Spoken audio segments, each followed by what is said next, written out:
We've stepped out here outside of the Brandon Burlsworth Youth Center, and we're talking with a couple people representing Air Evac flight crew. And you want to tell us who you are? Bobby Pemberton. I'm a RN paramedic. Lisa Johnson. I'm a registered nurse. Okay.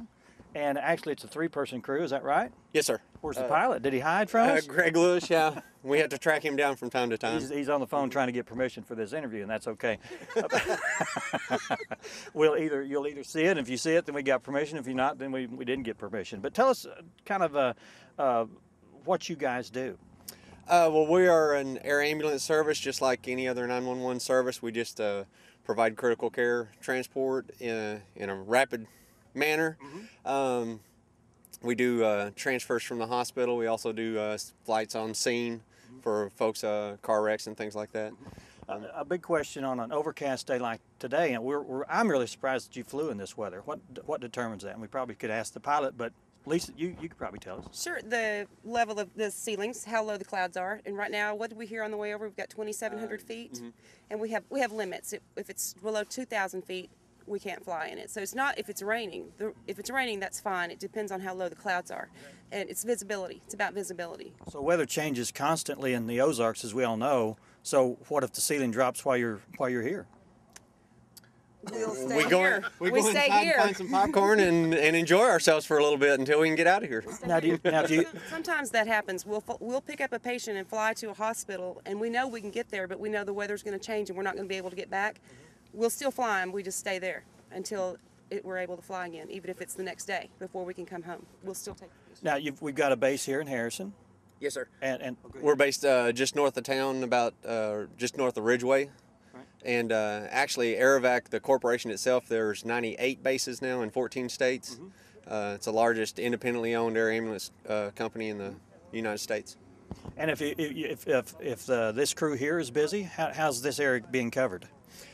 We have bases, and they're set up so they mutually support each other. We have a base in Springdale, in Paris, Arkansas, one in Mountain Home. We all the service areas all overlap, so we kind of take care of each other's service area if one's out. And is there any situations like a multi-vehicle accident, you have 3 or 4 patients, how do you cover that? I mean, how many people can you put in this ambulance?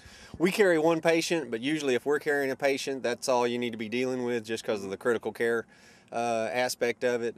And then we work in conjunction with any of the other air services out of Springfield and things like that. So you work hand in hand with the other. It's not a competition type of thing. No, not at all. And we'll call more than one aircraft. And the best aspect of it is they call the closest helicopter.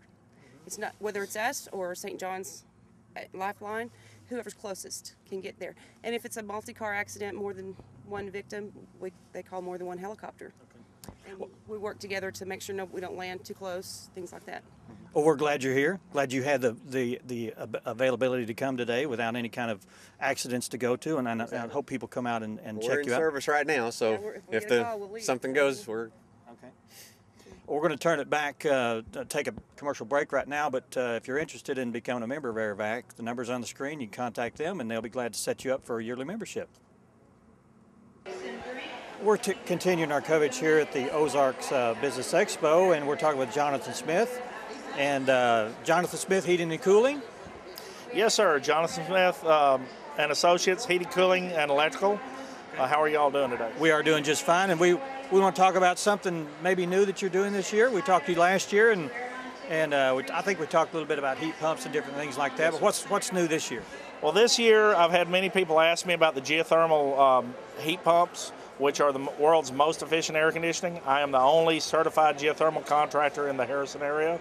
So we brought a little working unit over here, and we've got the regular unit that'll be in your house. Now, describe the premise behind geothermal. What's that all about? Okay, geothermal basically is the method of using the Earth's energy to gain heat for the wintertime and the coolness of the Earth, the 60-degree temperature of the Earth, to get rid of the heat during the summer. Like living in a cave. Exactly. We don't make your house feel damp and all that like a cave, but we're using that temperature, that 60-degree temperature, to heat and cool with. Now, do you use water and pipes under the ground? Is that how that works? That's exactly how it works. We run piping under the ground, hooked to the indoor unit, and we're just basically capturing the Earth's heat or releasing back into the coolness. So you basically go down a certain depth and then you circle water through. How far do you have to go down? If we're doing a horizontal loop, it's about 6 feet in our area, and we run trenches that are 6 feet deep, so it's not terribly deep. If you have an acre or acre and a half, that gives us plenty of room. If you're on a small lot, we have to drill holes. We get a well driller in. They drill about 200-foot depth holes per ton. So if you have a 3-ton system, you'll have 3 holes. So if you have a lot of land, you can go the horizontal route. And it's typically a little less expensive than the vertical loops. How do you know how much more percentage-wise the cost is over a conventional system? I know you probably get your money back in the long run. You're going to see about a 7 to 10 year payback on it if you have to finance it.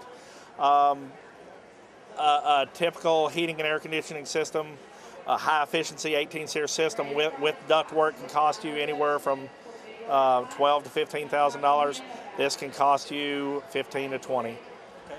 But it's better heat and better air conditioning. It's much more efficient as far as the dollars you're going to spend. And after the initial payback, you're going to be using about 2/3 of the energy you would otherwise. Plus, you can heat most of your hot water with it also. But you still service regular units? Most of my work I do is servicing regular units. We also install typical conventional heating and air conditioning. And how can people get a hold of you? My cell phone I carry all the time, 870-416-1719, or they can call my office at 870-437-5777. Springtime weather, is there anything that people need to be doing for maintenance-wise this time of year?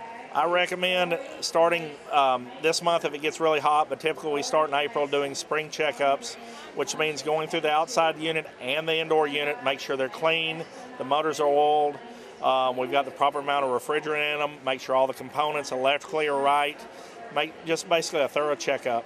So without a checkup, you're probably going to use more energy than you would not otherwise. You would definitely use a lot more energy, plus it's making your unit work harder.